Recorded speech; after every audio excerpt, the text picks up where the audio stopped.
నమస్తే. సజ్జల రామకృష్ణారెడ్డి గారు వైఎస్ఆర్సీపీ పార్టీకి ఇప్పటికే రప్పా రప్పా నినాదాలతో కాస్త బ్యాడ్ జరిగిందనే చెప్పాలి. అయితే ఇప్పుడు వాటిని సరిదిద్దే విధంగా రప్పా రప్పా అంటే రెపరెపలాడే విధంగా కొన్ని వ్యాఖ్యానించారు. సో వాటిని మీరు సమర్థిస్తారా? ఇదే అంశం మీద ఒకసారి విశ్లేషణ తీసుకుందాం. ప్రస్తుతం మనతో జర్నలిస్ట్ శేషరావు గారు ఉన్నారు. ఇంటర్వ్యూలోకి వెళ్ళిపోదాం. Hello sir. హలో. సార్, ఎంత కవర్ చేసినప్పటికి కూడా అవ్వాల్సిన డ్యామేజ్ అంతా అయిపోయిందంటారా? డ్యామేజ్ కంట్రోల్కు రంగంలో దిగాడు ఆయన. యాక్చువల్గా రప్పరప్ప అనేది ఆ పార్టీ క్యాడర్కి ఉత్సాహం రప్పిస్తుంది, లేదంటే ఒక జోష్ నింపుతుంది అని చెప్పి భావించారు. అందుకే జగన్మోహన్ రెడ్డి గారు కూడా ప్రెస్ మీట్లో రప్ప అంటూ పుష్ప సినిమా చూపిస్తే ఇట్ అంటాం ఇలా చెప్పారు. సో దాంతో మొదటి 2-3 రోజులు, లేదంటే మొదటి వారం, లేదా మొదటి నెలలో కొంత దానికి క్రేజ్ వచ్చింది. అందరు రప్ప అని మొదలుపెట్టు స్టార్ట్ చేశారు.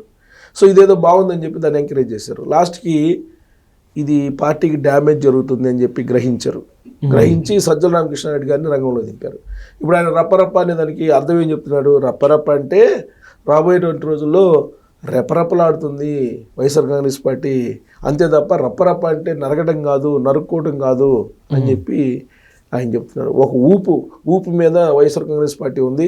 అదే ఊపుతోటి రాబోయే రోజుల్లో రెపరెపలాడుతుంది వైఎస్ఆర్ కాంగ్రెస్ పార్టీ జెండా, అధికారంలో రాబోతున్నాం అనేటువంటి అర్థం దానికి.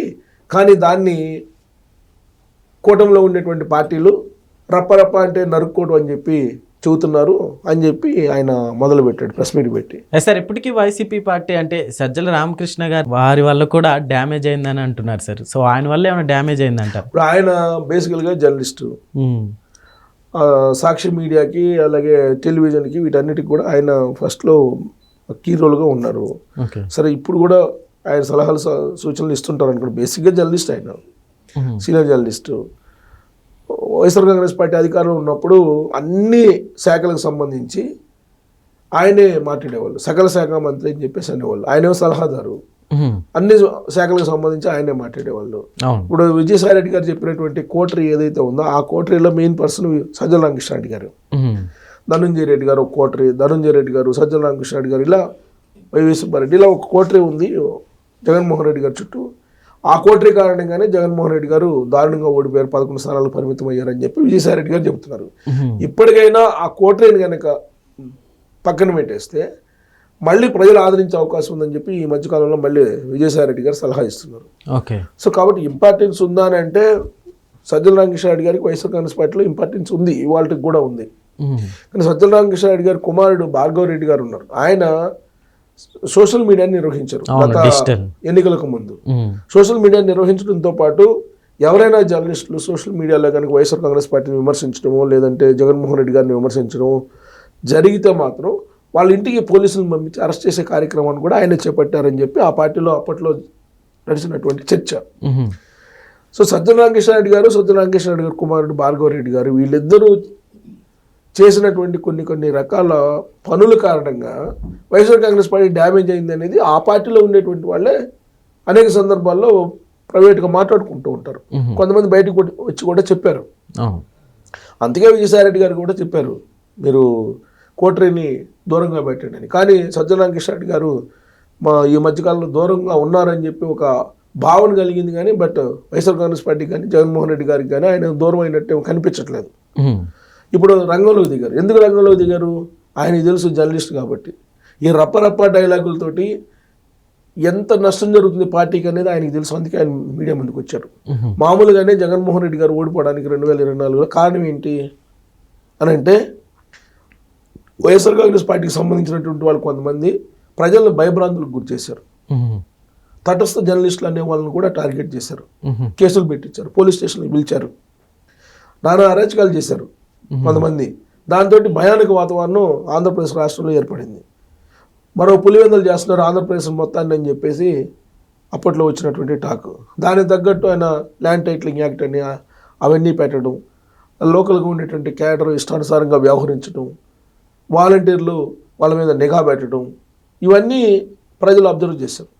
ఇక ఏమాత్రం జగన్మోహన్ రెడ్డి గారు ఉంటే కనుక అక్కడ మనం బతకడానికి అవకాశం ఉండకపోవచ్చు అనేటువంటి భావంతో 2024 ఎన్నికల్లో కూటమికి 164 స్థానాలు ఇచ్చారు. 11 స్థానాలు ప్రతిపక్ష హోదా కూడా రాకుండా జగన్మోహన్ రెడ్డి గారిని పరిమితం చేశారు ఆంధ్రప్రదేశ్ ప్రజలు, ఆంధ్రప్రదేశ్ ఓటర్లు. అంత భయానక వాతావరణం సృష్టించి మళ్ళీ జగన్మోహన్ రెడ్డి గారు వస్తే మళ్ళీ ఎలా ఉంటుందో సిచ్యువేషను అని భయపడుతున్నటువంటి ఆడ ఆంధ్రప్రదేశ్ సమాజాన్ని మరింత భయపెట్టేలాగా రప్పరప్ప రప్పరప్ప అంటూ మొదలుపెట్టారు. జగన్మోహన్ రెడ్డి గారు ఎక్కడికి వెళ్ళినా కానీ రప్పరప్ప బ్యాచ్ బయలుదేరుతుంది, సీఎం అంటూ నినాదాలు చేస్తుంది. ఈ రప్పరప్ప అంటే పుష్ప డైలాగు, పుష్ప సినిమాలో ఉండేటువంటి డైలాగు. రప్పరప్ప అంటే అర్థం ఏంటి? పుష్ప సినిమా చూసినటువంటి ప్రతి వాళ్ళకి అర్థమైంది రప్పరప్ప అంటే ఏంటనేది. రప్పరప్ప అంటే రెపరెపలాటవా లేకపోతే నరకటమా అనేది అర్థం అవుతుంది. ఇప్పుడు వైఎస్ఆర్ కాంగ్రెస్ పార్టీ సంబంధించినటువంటి మాజీ మంత్రులు కానీ లేదంటే మాజీ ఎమ్మెల్యేలు కానీ వాళ్ళు ఏమంటున్నారు? గుంటూరు అవతల ఉన్నటువంటి వాళ్ళని నరుకుతావు, యువతలు ఉన్నటువంటి వాళ్ళని జైల్లో పెడతావు అని చెప్పి అంటున్నారు. సో ఇవన్నీ కూడా తర్వాత సప్త సముద్రాల అవతలు ఉన్నా కానీ తీసుకొచ్చి నిలబెడతాం, బట్టలు కూడా తీస్తాం, ఇలాంటి మాటలు పోలీసుల గురించి జగన్మోహన్ రెడ్డి గారు డైరెక్ట్గా అంటున్నారు. సార్ సజ్జల గారు రీసెంట్గా మాట్లాడుతూ చంద్రబాబు నాయుడు గారు వైసీపీని టార్గెట్ చేశారు, ఇచ్చిన హామీలు నెరవేర్చుకున్నట్లు వ్యాఖ్యానించారు సార్, వాటిని సమర్థిస్తారు. సో అవి జనరల్గా ప్రభుత్వం ఏదైనా చేయకపోతే చేయలేదని చెప్పి విమర్శించడం ఇవన్నీ మామూలే, ప్రతిపక్షం విమర్శించడం ఇవన్నీ కూడా. కానీ ఏదైతే మైనస్ పాయింట్ ఉందో వైఎస్ఆర్ కాంగ్రెస్ పార్టీకి, అదే మైనస్ పాయింట్ని మరింత హైలైట్ చేస్తే ప్రజలకు దూరం అవుతుంది కదా ఆ పార్టీ. సో తొలి రోజుల్లో ఈ రప్పరప్ప అనేటువంటి డైలాగ్ తోటి కొంచెం జోష్ వచ్చింది అనుకున్నారు. కానీ రప్పరప్ప అంటూ పల్నాడుకి వెళ్ళినప్పుడు, నర్సరాపేట వెళ్ళినప్పుడు జగన్మోహన్ రెడ్డి గారు వైఎస్ఆర్ కాంగ్రెస్ పార్టీ వాళ్ళు ఏం చేశారు? వేటకొడవలు పట్టుకొని, జెండాలు పట్టుకొని, ప్లే కార్డులు పట్టుకొని, రప్పరప్ప ప్లే కార్డులు పట్టుకొని వేటకొడవలు పట్టుకున్నారు. దానికి అంటే దాని అర్థం ఏంటి? ఏం చేయాలనుకుంటున్నారు వాళ్ళు? మేము మళ్ళీ అధికారంలోకి వస్తాం రప్పరప్ప అంటున్నారు. అంటే అర్థం ఏంటి? నరుకుతామనే కదా. అసలే ఆ పార్టీ అంటే, ఆ పార్టీ నాయకుడు అంటే ఆంధ్రప్రదేశ్ ప్రజల్లో, ఆంధ్రప్రదేశ్ ఓటర్లు ఒక రకమైనటువంటి భయాందోళనలు ఉన్నాయి. దానికి మరింత అగ్నికి ఆజ్యం పోసినట్టుగా రప్పరప్ప బ్యాచ్ బయలుదేరారు.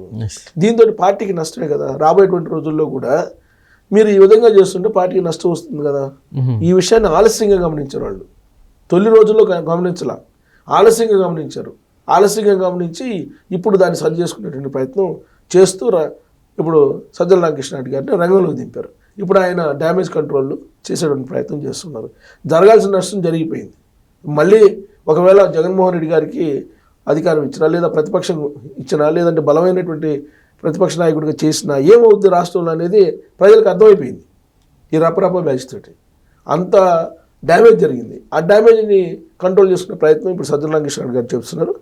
ఏదో పెద్దల సామెత చెబుతారు, చేతులు కాలేక ఆకులు పట్టుకున్నారు. జరగాల్సిన నష్టం కంప్లీట్గా జరిగిపోయిన తర్వాత ఇప్పుడు ఆయన రంగంలోకి వచ్చారు. రప్పరప్ప అంటే మేము అది కాదు, రెపరపలు ఆడటం అనేది. సో పుష్ప సినిమాలో డైలాగ్ రెపరపలు ఆడే డైలాగ్ అది కాదు కదా. సో ఆయన డ్యామేజ్ చేసుకునే కార్యక్రమం చేస్తున్నాడు కానీ బట్ అది అంత ఈజీగా డ్యామేజ్ కంట్రోల్ అయ్యేటువంటి పరిస్థితి లేదు. ఎందుకంటే వైఎస్ఆర్ కాంగ్రెస్ పార్టీ లీడర్లు అన్నా, వైఎస్ఆర్ కాంగ్రెస్ పార్టీ వాళ్ళ వ్యవహారం అన్నా ఏంటి ఎలా ఉంటుంది అనేది వాళ్ళు అధికారంలో ఉన్నప్పుడు చూస్తారు. ఇప్పుడు ప్రతిపక్షంలో లేకపోయినా కానీ, విపక్షంగా ఉన్నా కానీ వాళ్ళు ఏం చేస్తున్నారు అనేది ప్రజలు చూస్తున్నారు.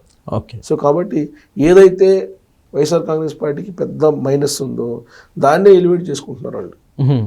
ఆ కారణంగా పార్టీ భారీగా నష్టపోతుందని చెప్పి గ్రహించినటువంటి జర్నలిస్ట్, సీనియర్ జర్నలిస్టు రామకృష్ణారెడ్డి గారు అందుకే బహుశా వచ్చి ఉంటారు ఆయన మీడియాలోకి. Okay sir, thank you.